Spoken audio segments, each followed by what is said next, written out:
안녕하세요. 제임스 골프입니다. 2026년 첫 영상인데요.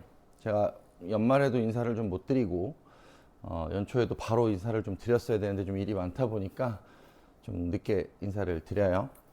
2026년 첫 영상은 이제 제가 아까 앞쪽에 잠깐 제품을 보여드리긴 했는데 스펙터라는 샤프트고요. 이 샤프트 리뷰를 준비한 거는 한 3개월 정도 됐어요. 조금 많이 따져봐야 되고 비교해야 될 부분들이 좀 많다 보니까 영상이 좀 뒤로 미뤄진 점은 좀 죄송스럽게 생각을 해요. 그래도 일단은 좀 정확한 얘기를 좀 해드려야 되는 부분도 있고 비교해야 되는 부분들이 좀 많이 있었어요. 뭐였냐면 최근의 트렌드는 계속 가볍고 강한 샤프트가 대세처럼 몇 년 전부터 쭉 이어져 오고 있고 지금도 마찬가지로 저중량의 고강직도 샤프트가 유행처럼 사용이 되고 있어요. 작년에도 마찬가지로 그랬었고 디아마나 GT도 마찬가지고 디아마나 계열의 뭐 다른 샤프트들도 마찬가지고 뭐 수입산 샤프트들 종류가 되게 많았죠. 특히 가볍고 강도가 높은 샤프트들. 영상에서는 제가 항상 가볍고 강한 샤프트가 모든 사람들의 대안일 수는 없습니다라는 얘기를 항상 많이 드렸어요. 그리고 또 하나의 이유는 클래식 샤프트들, 그러니까 중량이 너무 낮은 40g대가 아닌 50g, 60g, 70g을 기반으로 하는 클래식 샤프트들이 상당히 좋음에도 불구하고 선택을 많이 받지 못했던 것도 조금 아쉽기는 해요. 그리고 제가 최근에 항상 물어보죠. 40g대 샤프트를 선택하시는 분들한테 대부분 아이언의 중량을 어느 정도 사용하고 계세요? 혹시 클럽의 구성은 어떻게 하고 계세요? 라는 얘기를 많이 드려요. 왜냐하면 드라이버만 40g대로 낮추고 나머지 클럽들의 중량의 밸런스를 깨버리는 상황이 제가 좋지 않다는 얘기는 계속해서 드리고 있는데 뭐 영상을 보시지 못한 분들도 있을 거고 주변에 40g대를 쓰고 계시는 분들도 있다 보니까 이제 그거에 대한 궁금증의 해소를 위해서 대부분 그렇게 많이 선택을 하는 부분도 있는 것 같아서 제가 이 영상을 조금 고민을 많이 하고 뒤로 미뤘던 이유 중에 하나는 이 샤프트는 30g대부터 60g대까지 출시가 되는 클래식 샤프트입니다. 물론 40g대를 기반으로 하고 50g대를 기반으로 하고 60g대를 기반으로 하는 전 라인업의 중량의 샤프트가 출고가 되고 있는데 이 스펙터 샤프트를 조금 눈여겨서 봤던 이유 중에 하나는 만듦새라고 해야겠죠. 만드는 방식에 대한 것, 그리고 카본을 형성하는 방식에 대한 것, 그리고 중량 대비 낮은 CPM을 기반으로 하는 샤프트라는 것.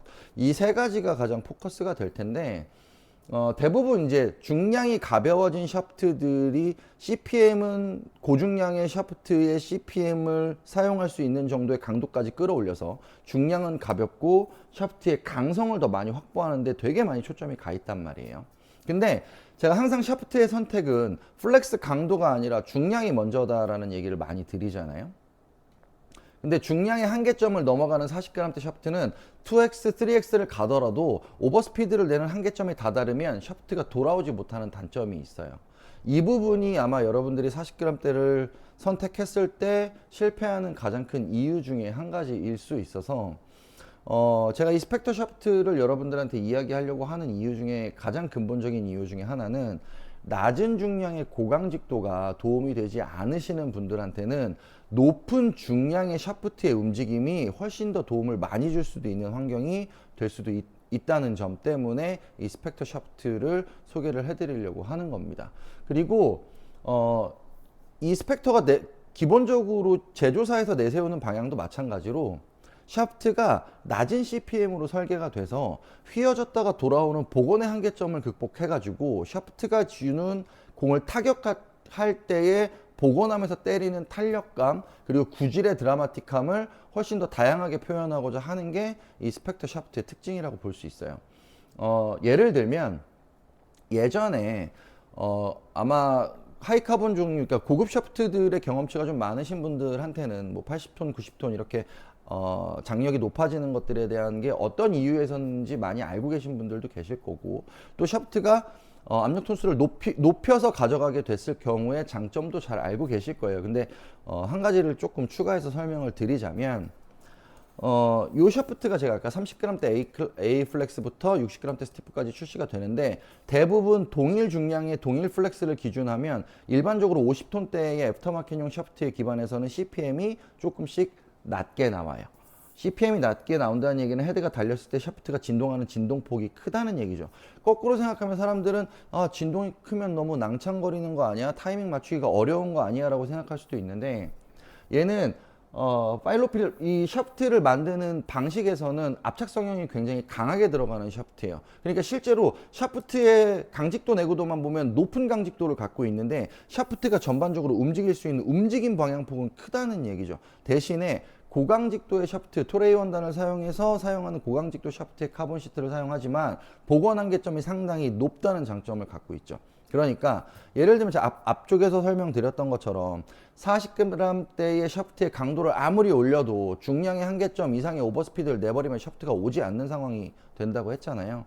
그래서 타이밍 타격이 계속 미스가 나는 경우, 강하게 타격이 됐는데도 비거리 확보가 안 되는 상황이 계속 발생할 수가 있는 건데, 얘는 그걸 거꾸로 뒤집어서 생각을 하면 내가 40g대로 사용할 수 있는 중량을 50g대, 60g대까지 올려도 얘가 움직일 수 있는 진동폭은 60g대를 쓰면서 50g대의 진동폭을 쓸 수 있다는 얘기예요. 그러면 얘가 휘어졌다가 활처럼 튕겨져서 돌아오는 요 폭이 커진다는 얘기죠. 근데 이게 문제는 압력 톤수가 낮고 보관의 한계점이 낮으면 얘가 뒤로 헤드가 안 따라와요. 임팩트 할 때가 얘가 정확하게 공을 와서 때려줘야 되는데 요 때려주는 타이밍이 늦게 되는 거죠. 근데 얘의 강점은 움직임 폭을 크게 상용을 하면서도 움직임 폭 이내에서 돌아오는 복원의 한계점이 상당히 빠르다는 장점이 있어요. 그러면 내가 타이밍상으로 조금 늦게 따라오는 느낌이라고 하더라도 정작 임팩트 순간에 땅 떨어질 때 헤드는 제자리로 아주 빠르게 돌아와서 공을 때려버리는, 그러니까 그렇게 강하게 타격을 하게 되면 장점이 뭐냐면 샤프트의 움직임을 이용해서 구질을 굉장히 드라마틱하게 쓸 수 있다는 장점이 생겨요. 또 생각보다 공이 헤드에 굉장히 딥하게 묻어나는 느낌을 주기도 합니다. 보통 낮은 중량의 고강직도든 높은 중량의 고강직도든 대부분 압력 톤수가 40톤에서 50톤짜리 애프터마켓용 샤프트들은 대부분 어느 정도 강도로 확보한 팁강성 샤프트들은 대부분 공을 굉장히 빠르게 탁 띄워서 보내는 타격형 샤프트의 느낌을 강하게 주거든요. 이게 뭐 장단점일 수는 있죠. 좋은 점일 수도 있고 나쁜 점일 수도 있는데, 기본적으로 스펙터 같은 경우는 공을 머금었다가 떠나보내는 느낌을 강하게 낼 수 있는 샤프트 종류 중에 하나예요. 그러니까 낮은 CPM, 그러니까 낮다고 해서 막 이 4, 50 CPM씩 떨어지는 건 아니니까요. 보통 이제 10 CPM 전후의 기준 중량 값에서 조금 낮아지는 CPM을 이야기를 하는 건데, 사실 CPM을 강도로 인식하실 필요는 없어요. 얘는 진동수기 때문에 헤드가 샤프트를 흔들 수 있는 진동의 범위를 이야기하는 건데, 이 진동의 범위가 커지면 타이밍을 맞추기 어렵다는 것도 틀린 얘기는 아니에요. 단지 타이밍을 맞추기 좋아지려면 혹은 샤프트가 그거를 극복하려면 샤프트 자체가 내가 힘을 반대 방향으로 끌어냈을 때 가장 빠르게 돌아와서 때리면 훨씬 더 좋은 효과를 낼 수 있는 게 거꾸로 생각하면 고탄성 샤프트의 장점일 수도 있는 거죠. 그러니까 너무 낮은 중량의 샤프트에 포커스가 막 너무 가다 보니까 최근 들어서 클래식 샤프트들이 너무 인기가 없어요. 안 쓰는 거예요, 사람들이. 근데 제가 봤을 때는 클래식 샤프트를 썼을 때가 낮은 중량의 고강도 샤프트보다 훨씬 더 좋은 효과를 낼 수 있는 분들도 트렌드처럼 끌려가는 그런 상황들 때문에 자꾸 비껴나가는 선택을 하게 되는 경우도 많이 있거든요. 그래서 물론 뭐 이 모델이 아니더라도 선택할 수 있는 샤프트의 종류는 상당히 많아요. 하지만 요 샤프트한테 제가 아쉬웠던 건 딱 한 가지였어요. 가격 한 가지밖에 없었는데 생각보다 가격은 좀 비싼 편이에요. 100만 원 정도 하는 샤프트니까 소비자 가격이 100만 원짜리 샤프트인데, 물론 뭐 애프터마켓용 시장에서는 하이엔드 샤프트들 100만 원, 120만 원짜리 샤프트들 엄청나게 많기는 한데 국내에서 제작을 하는 프리미엄 샤프트 치고는 가격대가 그래도 좀 높다. 그래도 국내에서 제작을 했다면 소비자한테 조금은 접근하기 쉬운 가격대로 시장에 나왔으면 좋지 않았을까라는 생각은 들어요. 물론 저는 이 제작 과정을 알고 있는 사람으로서는 샤프트의 가격이 높아진다는 거는 그만큼 제작 비용이 많이 들어간다는 것도 알고 있고, 시장에서 그만큼의 가격을 낮춰서 만들기 위해서는 조금 절충해야 되는 부분이 많이 있는 것도 알고 있는데, 많이 때려 넣었다는 것도 알겠고, 일단은 수입 원단을 사용하려면 토레이사의 수입 원단을 하이엔드 시트를 사용을 하려면 그만큼의 비용이 들어갈 거고, 압착 성형 비용이 과정 자체가 많아지면 비용이 그만큼 올라갈 수밖에 없는 건 사실인데, 그래도 이왕이면 그래도 수입 샤프트들하고 경쟁을 하는 국산 샤프트라고 한다면 뭐 외국 원단, 수입 원단을 사용했다고 하더라도 약간의 접근성이 좋았으면 좋지 않을까라는 아쉬움은 하나 있어요. 그거를 제외한다면 라인업의 구성도 60g대의 R1을 집어넣어서 50g과 60g의 경계에 있는 분들의 선택권도 넓혀서 주고 30g대 A 플렉스를 출시를 하면서 여성 혹은 완전한 시니어들까지도 접근할 수 있는 샤프트를 만들어냈다는 거에 대해서는 굉장히 좋게 평가를 하고 싶어요. 그러니까 아마 이 샤프트는 여러분들이 대중적으로 많이 샵에서 보거나 혹은 뭐 이 정보를 많이 얻기가 어려운 샤프트 중에 하나예요. 아시다시피 저는 협찬이나 뭐 이런 거 받지 않죠.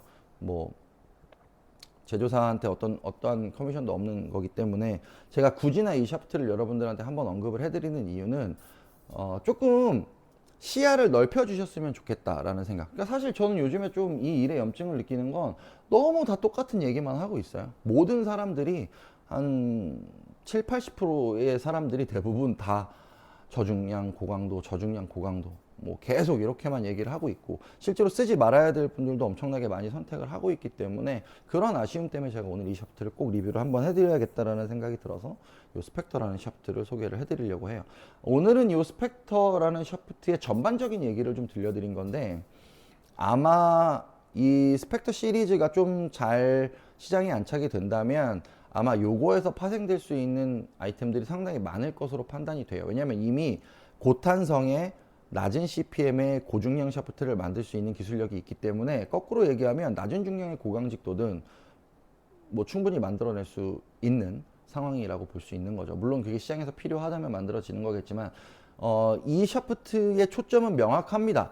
약간의 CPM 진동수, 그러니까 우리가 얘기하는 CPM의 강도를 이야기하는 그 부분을 잘 활용해서 구질의 측면이나 타격의 측면에서 좀 더 드라마틱한 효과를 보게끔 만들어주는 게 이 샤프트의 포커스라고 보시면 돼요. 제조사에서는 드라이버 샤프트를 장착을 했을 때 비거리와 방향성이 모두 좋아진다라고 얘기를 하지만 사실은 제가 얘기하는 어떤 샤프트도 이 두 가지를 다 가질 수는 없다는 게 저의 결론이기 때문에 거리든 뭐 방향성이든 어떤 것에 초점이 되는 거냐에 따라서 얘가 갖고 있는 중량의 강도의 선택 폭이 결정이 될 거고 어느 쪽에 내가 초점을 더 많이 두느냐에 따라 어떤 플렉스의 어떤 강도가 선택이 될지가 결정이 된다고 보는 게 맞는 것 같고요. 대신에 어떤 제품을 선택하든 간에 이 샤프트 자체가 내고 있는 특성에서는 구질의 드라마틱함 혹은 내가 선호하는 구질을 조금 더 안정적으로 보낼 수 있고 공을 조금 더 딥하고 강하게 타격할 수 있는 자신감을 얻기에는 좋은 조건의 샤프트다라고 설명을 좀 드리고 싶어요. 아마 네이버나 이런 포털을 찾아봐도 제조사가 제공하는 정보 외에는 아마 이 샤프트의 정보를 찾기가 좀 쉽지는 않을 겁니다. 그래서 아마 대중적으로 조금 알려지는 데는 시간이 좀 걸리겠지만 혹시라도 나중에 제가 이 영상을 찍어놨던 게 기억이 난다면 혹은 이 샤프트의 이름이 머릿속에 남아 있다면 한 번쯤 자세하게 들여다보는 건 좋을 것 같아요. 디자인적인 건 사실 뭐 그렇게 예쁘거나 한 그런 디자인은 아니에요. 전사지를 화려하게 사용했다거나 그런 디자인은 아닌데 제품 자체로만 놓고 본다면 저는 최근 들어 나온 샤프트 중에 클래식한 부분을 가장 현대적으로 잘 풀어서 해석했다라고 보여지는 샤프트의 종류 중에 하나라고 봅니다. 그래서 조금 여러분들도 한번 관심을 가지고 혹은 뭐 기회가 된다면 주변에 뭐 샵에 방문하시거나 했을 때 애프터마켓용 샤프트를 쭉 나열해 놓고 비교를 할 때 어느 한 부분에서는 선택에 좀 좋은 대안이 되지 않을까라는 생각이 들어서 소개를 좀 해드렸고요. 아마 2026년에 신제품 출시도 꽤 많이 있을 거예요. 아마 벤투스 시리즈도 이제 TR의 벨로코어 플러스 모델이 출시가 예정이 돼 있고, 뭐 다른 종류의 샤프트들도 조금 출시 예정인 것들이 있어서 2026년에는 좀 새로운 샤프트 위주로 좀 많이 영상을 올려 드리려고 노력을 좀 해보겠습니다. 저도 조금 일이 많아요. 뭐 이 일이 아니더라도 좀 제가 또 새롭게 준비하는 일이 좀 있다 보니까 그 내용은 제가 아마 차후 영상에서 아마 좀 자세하게 설명을 드릴 거고요. 오늘은 좀 오랫동안 준비했던 국산 샤프트의 자존심이 될 수 있을지도 모른다는 생각에 한번 소개를 해드렸던 스펙터였습니다. 제임스 고프였습니다.